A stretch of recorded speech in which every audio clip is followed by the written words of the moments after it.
Hello everyone, good morning all. We are discussing the topic electromagnetic induction. In last two videos, we discussed about the concept self-induction. What is the meaning of self-induction? Self-induction is the phenomena of induction of current in a coil due to the change in current in the same coil. म्हणजे एखाद्या कॉइलमध्ये करंटचं induce होणं किंवा back EMF induce होणं. Why? Because of the change in current in the same coil, then we call it as self-induction. Now in today's lecture, we will discuss about mutual induction. The difference is only self and mutual.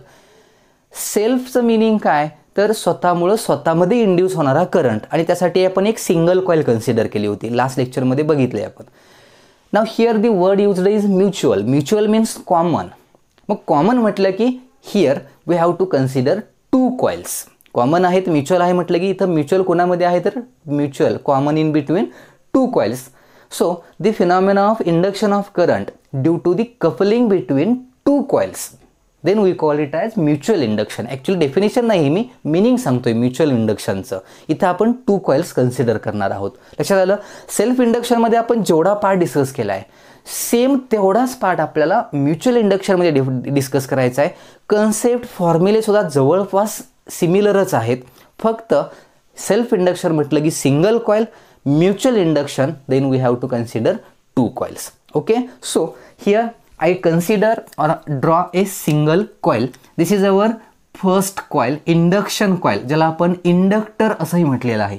आणि या induction कॉइलला किंवा इंडक्टरला काय असतो, inductance असतो, ज्याला EL symbol use करतो. We can call this coil as primary coil or first coil. याला फर्स्ट कॉइल किंवा प्रायमरी कॉइल म्हणूया. This coil is connected across a source with key and rheostat. Okay, rheostat is used to vary the resistance in the circuit. That's why the current passing through this circuit is also changed. Now when we switch on this key, if the switch is closed on केलं, then the current will starts flowing through this circuit. या circuit मधून current flow होईल. ही concept explain करण्यासाठी काही बुकमध्ये इथं AC source connect केलेला आहे. AC करंट यूज करून एक्सप्लेन करणं खूप सोपं आहे, कारण AC करंट हा चेंजेस होत असतो, त्यामुळे चेंज करायची गरज लागत नाही. इथं आपण DC सोर्स कनेक्ट केला आहे, मग इथं आपल्याला करंटला चेंज करावं लागतं. अशा झालं DC करंट चेंज होत नाही. And that's why we connect here a rheostat. रिओस्टॅटचा यूज करून आपण करंट काय करू शकतोय, चेंज करू शकतोय. Now when this switch is closed, current will passes through this solenoid. या कॉइलमधून, इंडक्शन कॉइलमधून करंट काय होईल, पास होईल. And we know that if a current is passed through solenoid, magnetic field will be induced. Solenoid मधून जर आपण current pass केला, then magnetic field is induced in this surrounding space of this and within the solenoid. सॉलिनॉइडच्या आतमध्ये किंवा surrounding स्पेसमध्ये magnetic field काय होते, induce होते. This magnetic field B will be equal to mu naught n I. Formula आपण derive केलेला आहे, magnetic field within the solenoid. आता ही जी मॅग्नेटिक फील्ड आहे, we can change or vary this magnetic field by changing the current passing through this solenoid. सॉलिनॉइडमधून pass होणारा current जर चेंज केला तर मॅग्नेटिक फील्ड जी आहे इंड्यूस झालेली ती सुद्धा काय होईल, इथं चेंज होईल. लक्षात आलं. मग मॅग्नेटिक फील्ड चेंज करू शकतोय आपण. ही झाली आपली first step. Now I placed another coil close to this primary or first coil. या फर्स्ट कॉइलच्या क्लोज मी इथं आणखी एक सेकंडरी कॉइल इथं प्लेस केले. This is our secondary coil or second coil. या कॉइलच्या अक्रॉस, या कॉइलमध्ये करंट इंड्यूस होतोय का हे डिटेक्ट करण्यासाठी आपण इथं एक गॅल्व्हॅनोमीटर कनेक्ट करणार आहे. Okay, we connected here a galvanometer which shows deflection if current passes through it. So this is our secondary coil or second coil. The current passing through this primary coil, say I1 or IP use करा किंवा I1 use करा concept. I1 current या first कॉइलमधून काय होतोय, pass होतोय. Because of this current passing through this primary coil, magnetic field is induced. Magnetic field काय झाले, induce झाले. या फर्स्ट कॉइलच्या क्लोज सेकंड कॉइल प्लेस केले. So here the magnetic field lines of the first coil now passes through second coil. First कॉइलच्या magnetic फील्डच्या lines आता second कॉइलच्या आतून काय होत आहेत, पास होत आहेत. अँड इफ द नंबर एकच लाईन नाही, अशा नंबर ऑफ लाईन्स आहेत तिथं, ड्रॉ केल्या नाहीत मी. So number of lines passing through a surface is known as magnetic flux. याचा अर्थ या सेकंड कॉइलमधून फ्लक्स पास होतोय. फ्लक्स कुणामधून पास होतोय? सेकंड कॉइलमधून. मी याला Φ2 लिहितो. सेकंड कॉइलमधून फ्लक्स पास होतोय Φ2. पण कुणामुळं? Because of the change in current in the first coil. So say 1. 2-1चं मिनिंग काय? Flux passing through second coil, secondary coil, due to the or with respect to first coil or due to the change in current in the first coil. So this Φ2 आता हा constant आहे असं consider करूया, कारण DC current हा constant असतो. आणि मग DC करंट कॉन्स्टंट तर ही मॅग्नेटिक फील्ड कॉन्स्टंट, आणि मग या सेकंड कॉइलमधून पास होणारा फ्लक्सही काय कॉन्स्टंटच आहे. नाव आय रोटेटेड धिस रिओस्टॅट. आता ह्या रिओस्टॅटला मी मूव्ह केलं. रिओस्टॅट तुम्ही बघितलं आहे, लॅबमध्ये यूज केला आहे आपण, किंवा स्विच जे असतं व्हेरिएबल रेजिस्टर असतो. Now if we rotated this रिओस्टॅटला मूव्ह केलं, then the resistance of the circuit increases or decreases. काहीही करू शकतोय आपण, इन्क्रीज करू शकतोय, डिक्रीज करू शकतोय. सपोज मी इथं रेजिस्टन्स काय केला? डिक्रीज केला. आणि मग रेजिस्टन्स जर डिक्रीज केला मी इथं, तर सर्किटमधून पास होणारा करंट इन्क्रीज होईल, म्हणजे I1 इन्क्रीजेस. या सर्किटमधला करंट जसं आपण रिओस्टॅट मूव्ह करत जाऊ तसं ही I1 व्हॅल्यू इन्क्रीज होत जाईल. Now if I1 increases, then the magnetic field induced due to this primary coil also increases. म्हणजे प्रायमरी कॉइलमुळे तयार झालेली ही जी मॅग्नेटिक फील्ड आहे तीही काय होते? इन्क्रीज होते. And now the magnetic field or magnitude of magnetic field through the secondary coil also increases. म्हणजे या सेकंडरी कॉइलमधून पास होणाऱ्या number of magnetic field lines increase होतील. So flux passing through secondary coil increases. म्हणजे या secondary कॉइलमधला flux काय होईल? Increase होईल. काय सांगतो लक्षात आलं का? सेकंडरी कॉइलमधला फ्लक्स काय झाला? इन्क्रीज झाला. And we know that according to Faraday's law, change in magnetic flux induces current in the coil. आता ह्या कॉइलमधला फ्लक्स जर चेंज होत असेल, होतोय चेंज आता, then because of that change in flux through this coil, current will be induced in the secondary coil. आणि तो depend आहे कसा इंड्यूस होणार ते? फ्लक्सच्या इन्क्रीज होण्यावर किंवा डिक्रीज होण्यावर. So current will be induced in the secondary coil and then this galvanometer shows some deflection. हा गॅल्व्हॅनोमीटर आपोआप डिफ्लेक्शन दाखवतो. या दोघांमध्ये काहीही कॉन्टॅक्ट नाही आहे दोन कॉइलमध्ये. एक कॉइल इथं, एक कॉइल इथं आहे, हे लांबच आहेत एकमेकांपासून. पण पहिल्या कॉइल, फर्स्ट प्रायमरी कॉइलमधला करंट जर आपण काय केला? चेंज केला, देन ऑटोमॅटिकली अन ॲडिशनल करंट और current will be induced in the secondary coil. बघा, आपण करंट कुठल्या कॉइलमधला चेंज करतोय? प्रायमरी. पण फक्त प्रायमरी कॉइलमधला करंट चेंज केल्यामुळं सेकंडरी कॉइलमध्ये आपोआप करंट इंड्यूस होतोय, तयार होतोय. आहे ना इथं इंटरेस्टिंग कन्सेप्ट? कारण या कन्सेप्टचाच यूज आपण बऱ्याच ॲप्लिकेशनमध्ये केलेला आहे. तुम्ही ट्रान्सफॉर्मर वगैरे यूज केला असेल, म्हणजे बघितलं असेल, ऐकलं असेल. असे बरेच ॲप्लिकेशन्स आहेत ज्यामध्ये आपल्याला ह्या म्युच्युअल इंडक्शनचा यूज करायचा आहे. वायरलेस चार्जिंग ऐकले? आता नवीन मोबाईल येत आहेत ज्यामध्ये वायरलेस चार्जिंगची जी कन्सेप्ट असते त्यामध्ये म्युच्युअल इंडक्शन कन्सेप्ट यूज करतात. म्हणजे लांबूनच आपण एखाद्या सर्किटमधला करंट चेंज करून त्याच्या नियर बाय असलेल्या सर्किटमध्ये करंट इंड्यूस करू शकतोय विदाउट टचिंग, विदाउट कॉन्टॅक्ट. याला म्हणतो आपण काय? Mutual induction. लक्षात आलं? So change in current in primary coil changes the flux passing through secondary coil, and because of that change in magnetic flux through secondary coil, an EMF E or current is induced in the secondary coil. Secondary coil मध्ये current काय झाला? induce झाला, and this phenomena is known as mutual induction. मग तुम्ही म्हणाल की तर self इंडक्शनचं काय? both these coils has self induction also, say L1 and L2. Single coil असेल तर ह्या कॉइलचा स्वतःचा सेल्फ इंडक्टन्स आहे, या कॉइललाही स्वतःचा सेल्फ इंडक्टन्स आहे. But now we are dealing with the mutual induction, दोघांमधला common induction. And this is the mutual induction. Formula वगैरे आपण डिराईव्ह करूया, मी कन्सेप्ट एक्सप्लेन केली. डेफिनेशन कशी सांगू शकतोय आपण? The phenomenon of induction of current or EMF in a coil.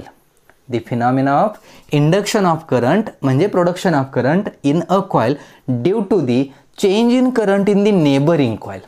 सेल्फला due to the change in current in the same coil. Now the word is changed.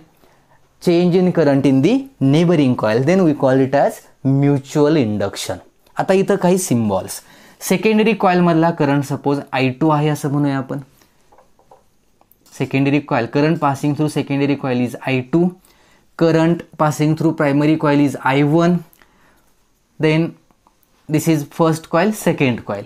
आता बघा सिम्बॉलमध्ये यूज करताना सपोज इथं तर हे फिक्स आहे, magnetic field changes if current through that coil is changes. आणि current change झाला की मॅग्नेटिक फील्ड चेंज होणार, मॅग्नेटिक फील्ड चेंज झालं की फ्लक्स चेंज होणार. So change in magnetic flux five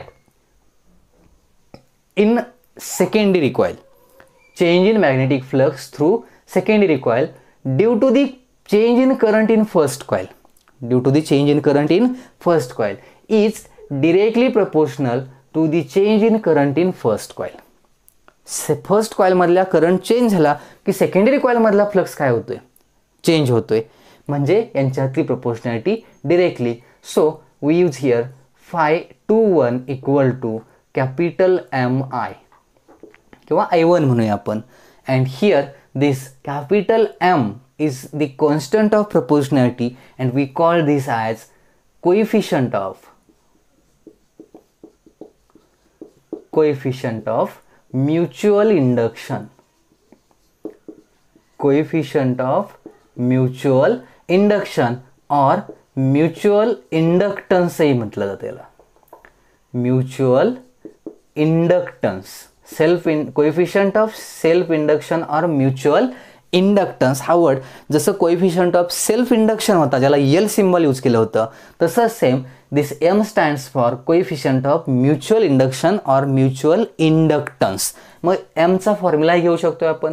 so mutual induction can be obtained by using formula phi21 upon I1. याचं meaning लक्षात ठेवा.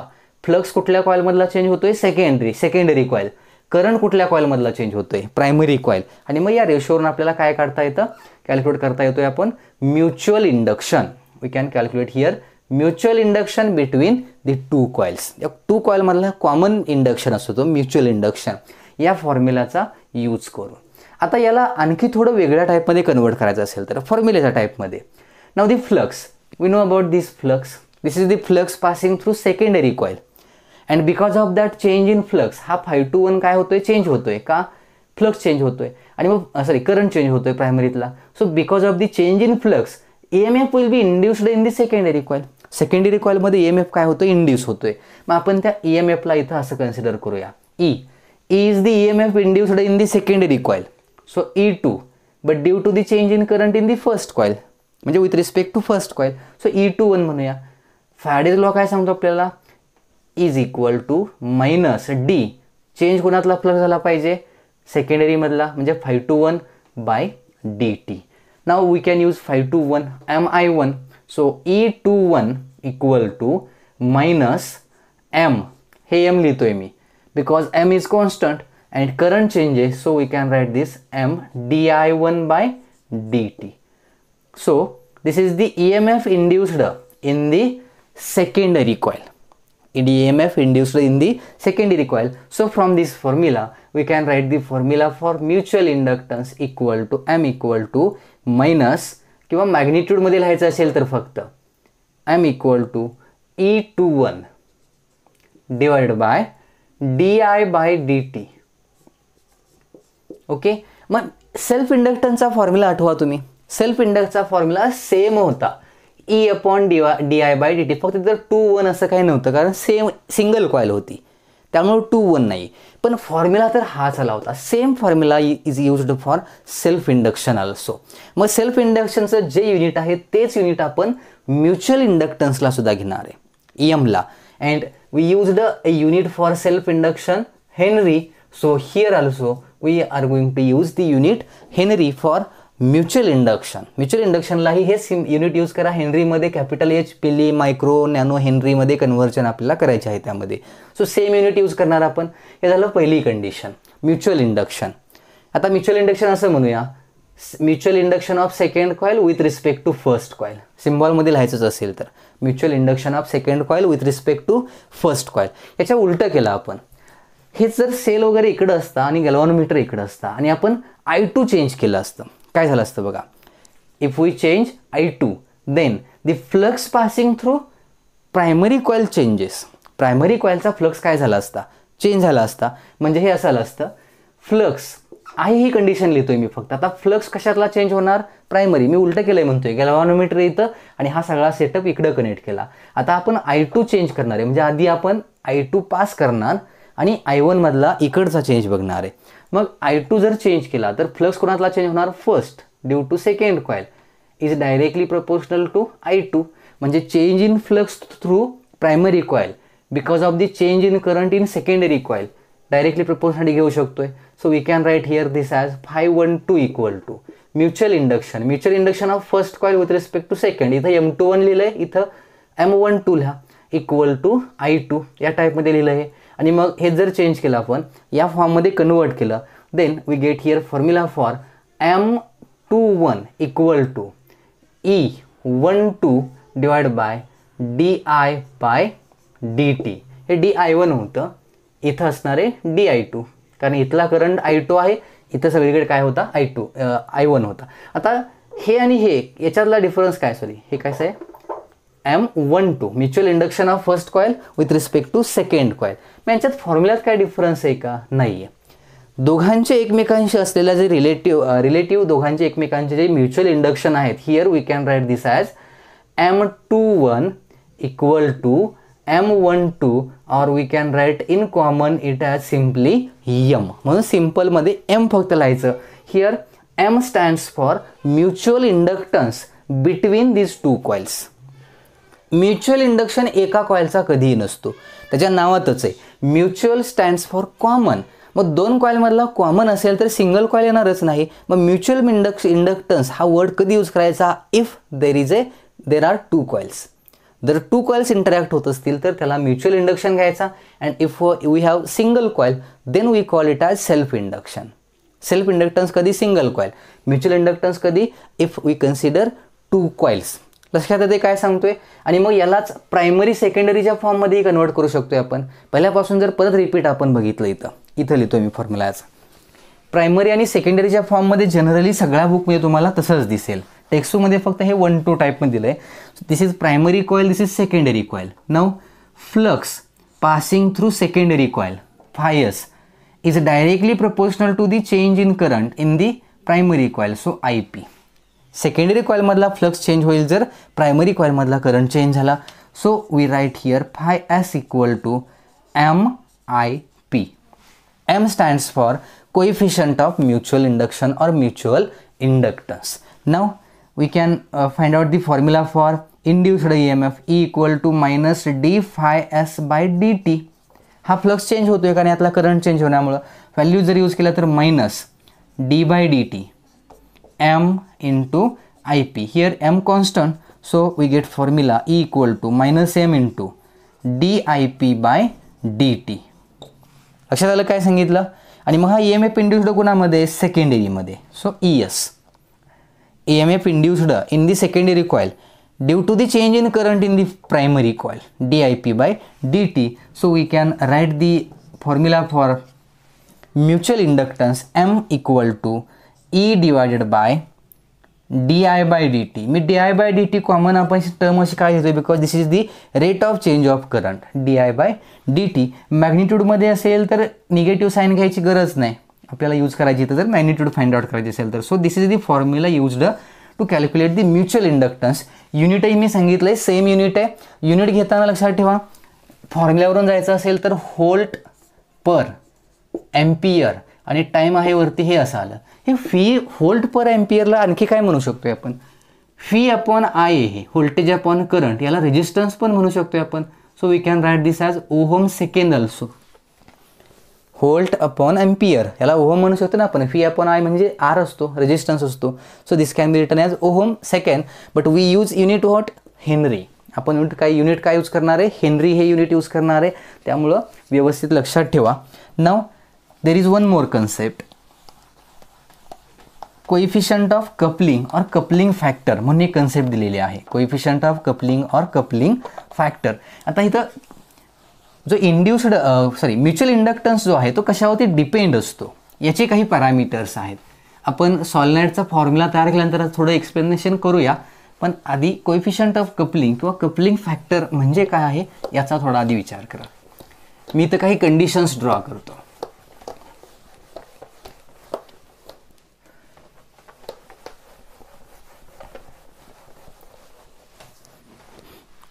ओके, कपलिंग म्हणजे काय तर interaction between two coils. Two कॉइलमधलं इंटरॅक्शन दाखवताना suppose this is our primary coil. जास्तच लहान झाली.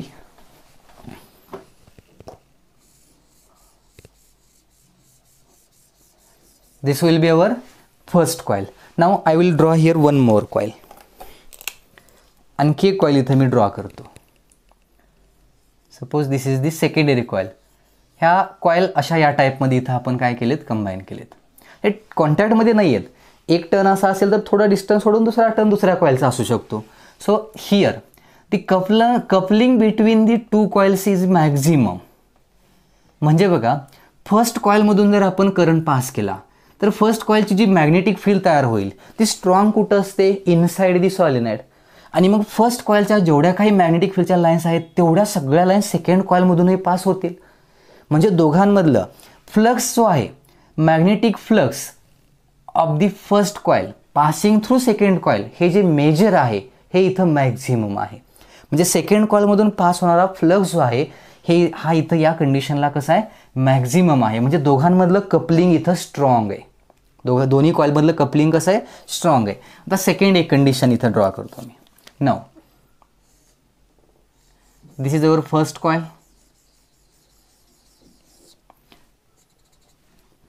and this will be the second coil.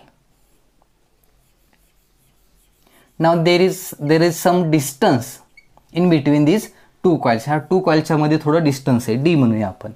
हे डिस्टन्स असल्यामुळे काय होईल, now the magnetic field lines of the first coil passes through the secondary coil. पण पहिल्या कंडिशन एवढा इथं स्ट्रॉंग कपलिंग असेल का, तर काही लाईन्स यातून पास होणार नाहीत. So the flux passing through secondary coil now decreases. फ्लक्सची व्हॅल्यू काय झाली तर डिक्रीज झाली, फ्लक्सचं मेजर कमी झालं. आणि मग आपण असं म्हणणार की इथं दोघांमधलं कपलिंग कसं आहे, वीक आहे. दोघांमधलं कपलिंग कसं आहे, वीक. इथं कपलिंग कसं आहे, दोन्ही कॉइलमध्ये असलेलं स्ट्रॉंग आहे. आणि आणखी कंडिशन जर मी ड्रॉ केली, अशी कंडिशन घेतली, suppose this is our primary coil. ही प्रायमरी कॉइल आहे and there is one more coil. Here I placed it like this. या केसमध्ये दोघांच्या ॲक्सिस कन्सिडर केला तर तो कसा आहे, पॅरलल आहे. Now here the axis of the two solenoids is perpendicular. Now the magnetic field of the first coil will be like this. And if this is the magnetic field of first coil, then these lines are not passing through the secondary coil. याच्या lines यातून pass होत आहेत का, नाहीत होत. So the coupling between these two coils is zero. या दोघांमधलं coupling कसं आहे, झिरो आहे. म्हणजेच इथं ओरिएंटेशनवरती डिपेंड आहे की ह्या दोन कॉइलच्या मध्ये कपलिंग कसं असणार आहे. आणि मग आपण हे कपलिंग ठरवण्यासाठी एक कपलिंग फॅक्टर यूज करणार आहे. काय वर्ड यूज केला मी, coupling factor, or we call it as coefficient of coupling. Coefficient of coupling, दोन कॉइलच्या मध्ये असलेला जो कपलिंग फॅक्टर आहे, कोएफिशिएंट ऑफ कपलिंग, याला आपण सिम्बॉल घेणार आहे के. याचं सिम्बॉल काय, K. And it is the measure of magnetic flux passing through secondary coil due to primary coil. किती फ्लक्स पास होतो, जास्त आहे, मॅक्झिमम आहे, मिनिमम आहे, याचं मेजर आपल्याला या के वरून कळतं. या पहिल्या कंडिशनमध्ये कपलिंग स्ट्रॉंग आहे. So the coupling factor will be 1. Maximum coupling आहे म्हणजे इथं 100% लाईन्स प्रायमरीच्या सेकंडरीमधूनही जात आहेत. So coupling is maximum. Coupling factor is 1. Now here coupling factor is less than 1. 1 पेक्षा कसं आहे, कमी, कारण इथं सगळ्याच लाईन्स सेकंडरी कॉइलमधून पास होतील असं नाही. And in this case coupling factor is 0. इथं कपलिंग फॅक्टर दोघांमधला किती, 0 आहे का, because no flux will passes through secondary coil. मग इथं कपलिंग फॅक्टर काय झाला, 0 झाला. आणि मग हा जो कपलिंग फॅक्टर आहे के, याचं सेल्फ इंडक्टन्स आणि म्युच्युअल इंडक्टन्स या कॉइलचे जे आहेत यांच्यामधलं एक रिलेशन आहे. प्रपोर्शनॅलिटीवरून डिराईव्ह करू शकतोय पण त्याची गरजही नाही. Suppose this primary coil has self inductance L1, secondary coil has self inductance L2 and the mutual inductance in between these two coils is M. L1 L2 हे काय आहेत त्या दोन्ही कॉइलचे सेल्फ इंडक्टन्स आहेत आणि दोघांमधला कॉमन म्युच्युअल इंडक्टन्स किती आहे M. Then this mutual inductance is directly proportional to the under root L1 L2. हे डिराईव्ह करू शकताय प्रपोर्शनॅलिटी. नंबर ऑफ टर्न्स घेतलं तर तुम्हाला माहिती आहे inductance self inductance is directly proportional to number of turns. So N will be directly proportional to root L या फॉर्ममध्ये. मग याचे नंबर ऑफ टर्न्स N1, याचे नंबर ऑफ टर्न्स N2. मग N1 L1ला N2 L2ला प्रपोर्शनल आणि मग नंबर ऑफ टर्म्स Nलाही प्रपोर्शनल येतात आणि त्यामुळे कॉमनमध्ये यूज केलं आहे आपण, याची गरज नाही. So the mutual inductance between the two coils is directly proportional to the under root L1 L2. So we use here M equal to K into under root L1 L2. एक relation लक्षात ठेवा, relation between K is what, K is the coupling factor. केला आपण इथं काय म्हटलं आहे, केला म्हटलं आहे आपण इथं कपलिंग फॅक्टर. आणि what is L1 L2? L1 L2 stands for L1 is the self inductance of first coil, L2 is the self inductance of second coil. Second कॉइलचा हा सेल्फ इंडक्टन्स झाला आणि मग या टाईपमध्ये आपण याला सॉल्व करणार आहोत. ओके, M L1 L2 आणि K यांच्यामधलं रिलेशन लक्षात ठेवा. K stands for coupling factor आणि तो कसा चेंज होतो याचं मिनिंग मी इथं सांगितलं आहे. सिम्पल आहे, काय अवघड नाही आहे. एवढा पार्ट बस आहे. जास्तही जर एकाच व्हिडिओमध्ये मी डिस्कस केलं तर तुम्ही ते निग्लेक्ट करताय, सगळं बघतही नाही माहिती आहे. त्यामुळं हे एवढा बेसिक पार्ट झाला म्युच्युअल इंडक्टन्सचा. युनिट वगैरे लक्षात आले. Now in next lecture we will discuss the mutual induction between two solenoids, between two circular coils, between two cylindrical coils, cylinders. या टाईपमध्ये असे काही डिफरंट कंडिशन्स आहेत. त्या कंडिशनला म्युच्युअल इंडक्टन्स कसा कॅल्क्युलेट करायचा आणि मग या सगळ्यांशी म्युच्युअल सेल्फ इंडक्टन्स यांच्यातली रिलेशन्स. इंडक्टर ज्याला आपण इंडक्शन कॉईल म्हणतो, हे इंडक्टर्स सेरीज आणि पॅरलमध्येही कनेक्ट करायचे आहे. जसं रेजिस्टर कपॅसिटर कनेक्ट केलेत, in the same way we can connect or combine these inductors also in series and parallel combination. So we will discuss this part in the next video.